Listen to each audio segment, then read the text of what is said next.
Assalamualaikum. Salam. Okey, baik. Hari ini kita nak kupas sikit berkenaan dengan tajuk mining lah. Jadi sebelum saya pergi kepada tajuk mining ni, okey, izinkan saya tunjuk satu buku lah. Ini yang mana buku ni saya dah beli daripada 2015 lagi, berkenaan dengan Why Bitcoin Introducing to the Future Money. Okey.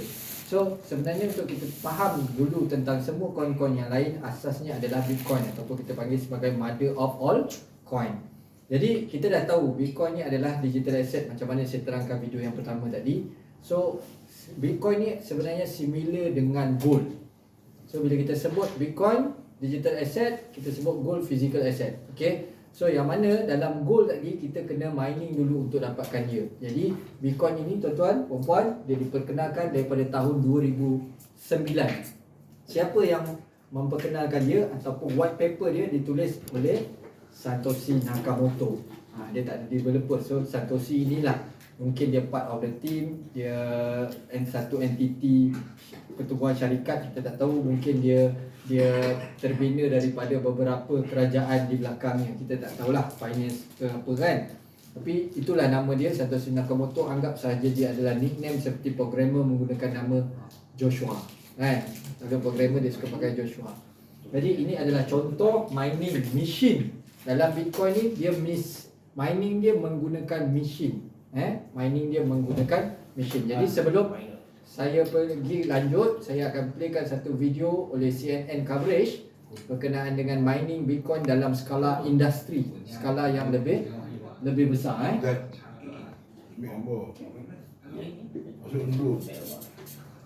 Tak lama video ni, 3 minit saja. Units are generated through a process called mining, when computers solve complex math puzzles to create them.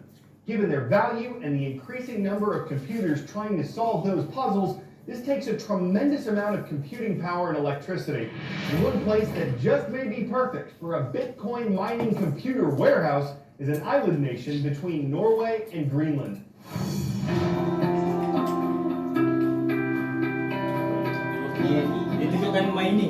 It's called the land of fire and ice. Iceland. Ancient Iceland is now the home to an extremely modern endeavour, mining for bitcoins.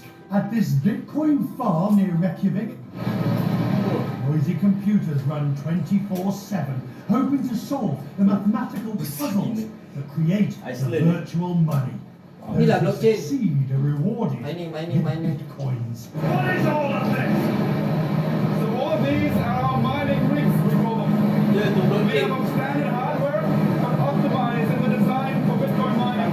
It takes this number of computers to stand a realistic chance of mining bitcoins and winning the blockchain battle.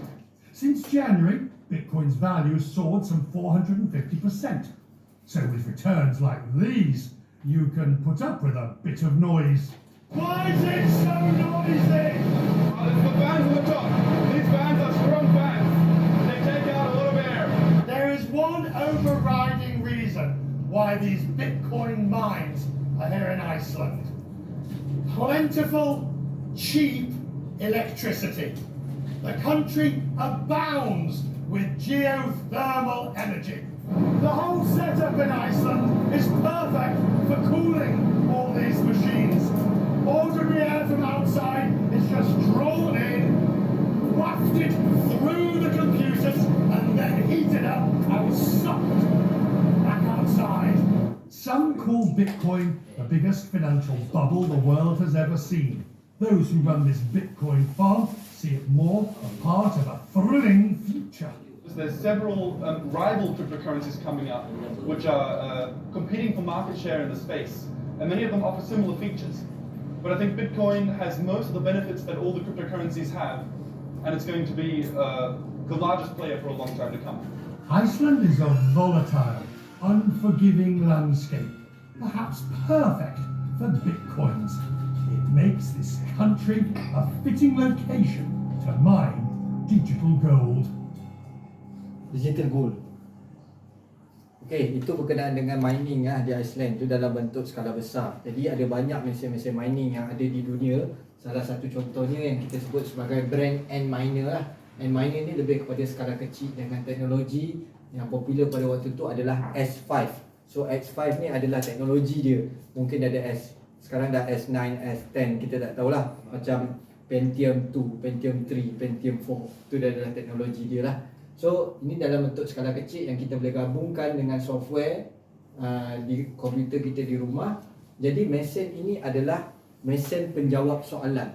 Jadi untuk mining ni dia related dengan difficulty kita panggil. Dia penjawab soalan dalam bentuk coding. Jadi bila dia masuk dalam sistem dia tu tadi, dia akan jawab soalan. Jadi mesin ni lebih intelligent, dia dapat menjawab soalan tu dengan cepat. Dia akan dapat reward ataupun terhasillah dalam bentuk sistem software tu, wallet dia akan terhasillah Bitcoin. Dan banyak jenis coin juga yang boleh di mining. Contohnya dulu Ethereum ataupun kita panggil Litecoin. So kita tengok kepada algoritma dia kan. So untuk Bitcoin ni tadi, bila mining kita sebut mining, dia sangat related yang kita panggil sebagai sistem halving. Ini adalah sistem halving. Kenapa Bitcoin ni tadi dia tak boleh jadi financial bubble?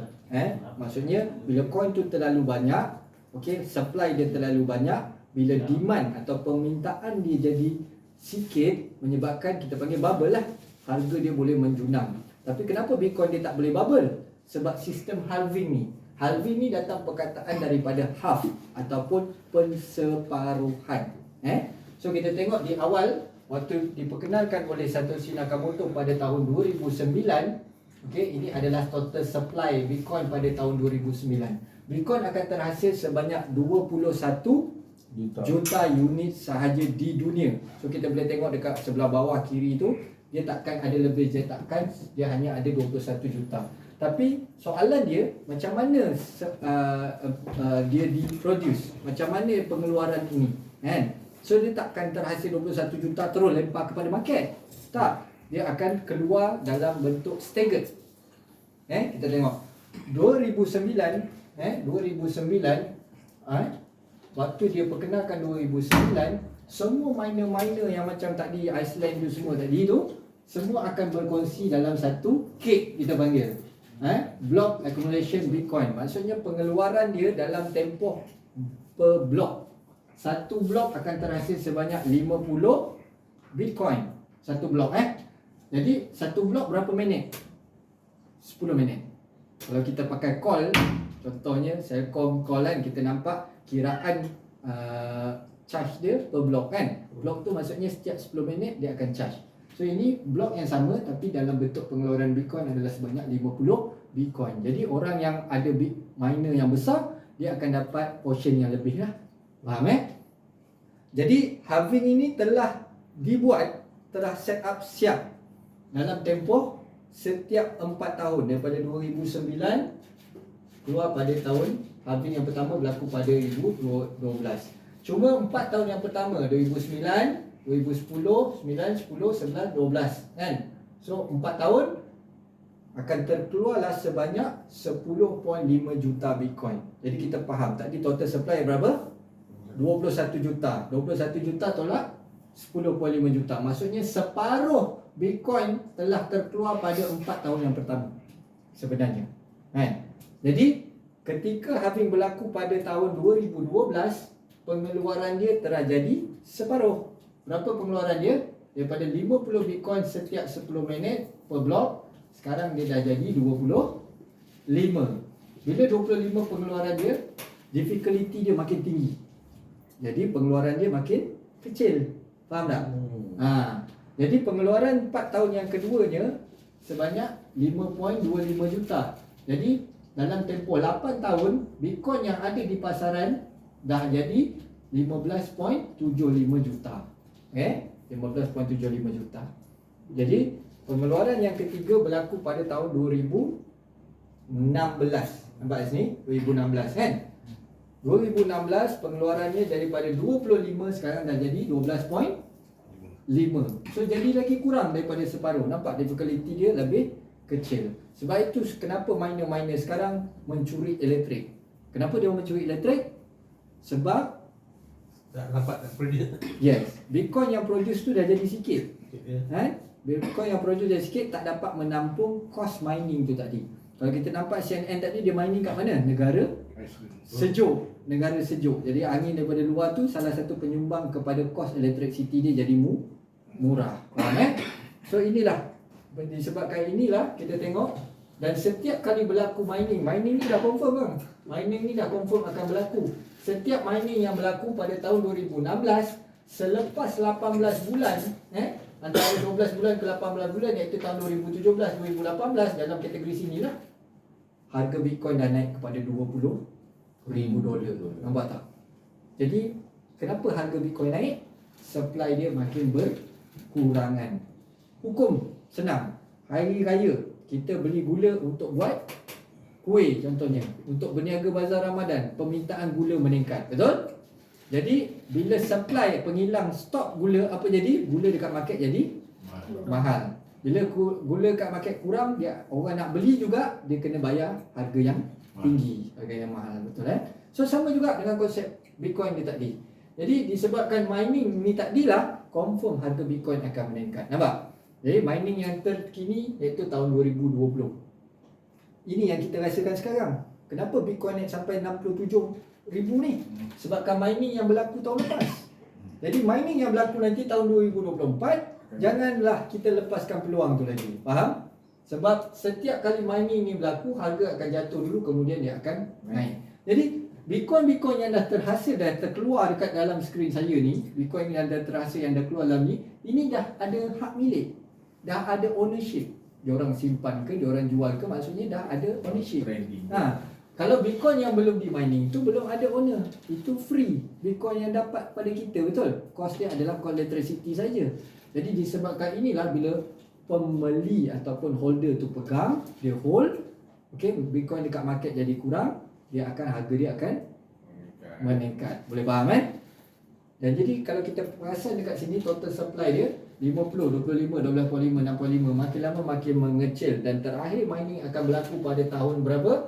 2140. Maksud inilah waktu ni yang terakhir, dah tak ada Bitcoin yang boleh di mining lagi pada waktu tu, tak ada terhasil lah. Jadi mining machine tu akan menjadi confirmation sahaja. Bila kita nak transfer Bitcoin, siapa yang buat confirmation tu adalah mesin mining tu tadi sendiri. So daripada mana dia dapat profit tu tadi? Daripada orang yang pembayar fees tu tadi. Faham Bitcoin punya pembayar fees itulah yang dapat menampung kos-kos miner tu tadi. Boleh faham Jadi setiap kali berlaku mining ni, disebabkan skrip ini yang terkeluar dan terhasil ini, menyebabkan harga Bitcoin melambung tinggi. Itulah related dengan mining. Dia bukan boleh jadi $1 juta, dia boleh jadi lebih. Betul. Alright. Jadi kita faham tentang sistem konsep mining ni tadi. Jadi kita pula bergantung juga kepada market capital. So saya type dekat market capital. Pada tahun tu berapa harga $1 juta? So macam mana kita dah tahu tadi, mining tadi ada limitation. So kita tengok juga kepada market capital. So market capital inilah mencorak demand. Gula dia kita dah tahu. Kilang keluarkan gula berapa banyak kita dah tahu, setiap 4 tahun sekali. Jadi sekarang ni permintaan dia bertambah. Daripada 2009 sekarang market capital sebanyak 2.172 trilion. Besar tak besar? Saya akan buka kepada artikel yang saya sebutkan tadi, related dengan ini. Dalam buku ni lah. Dalam buku ni apa yang dia ceritakan pada waktu 2015. Kita tengok dekat remittance market dekat sini.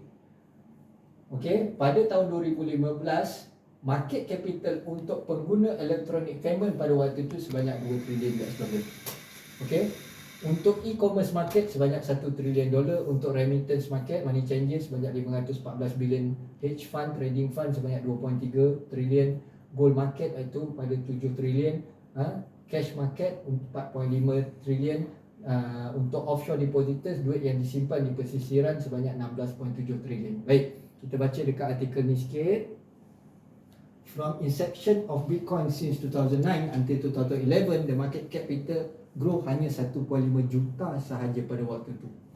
Daripada berapa? 2009 sampai 2011, market orang pembeli Bitcoin ni sebanyak 1.5 juta bang.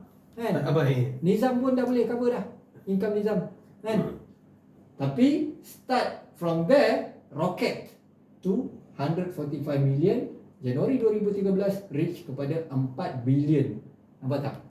Market capital hari ni berapa tadi kita tengok? 2.172 trillion. Tadi juta je. Dah juta je. Billion, lepas tu billion. Billion, Billion, lepas tu sekarang dah cecah trilion kan. Jadi antara penulis yang saya kagum dalam buku ni yang boleh predict berdasarkan figure yang saya bagi tadi figure 2015 tu tadi adalah Ter Dempster lah. Kita boleh follow dia dekat Twitter. Dia ni researcher tentang ekonomi, tentang cryptocurrency, dan dia buat satu prediction dengan kira-kira je yang kita sebut sebagai macam mana. Sekiranya hedge fund tadi, berpandukan angka hedge fund tadi, 1% daripada orang yang membuat dalam hedge fund tadi beralih kepada Bitcoin, harga Bitcoin akan jadi $1,230.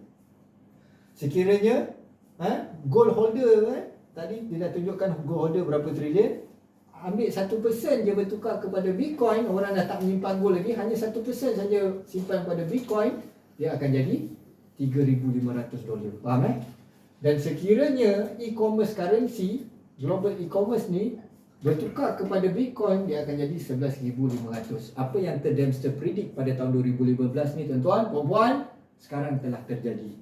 Di mana Bitcoin hari ni mencecah $48,000. Cuma hanya dua perkara yang Ter Dempster predict belum lagi terjadi, di mana sekiranya Bitcoin ni boleh replace reserve currency. Di mana reserve currency setiap negara ni, diorang tak simpan cash, diorang simpan dalam bentuk Bitcoin. Harga Bitcoin boleh naik kepada $500,000.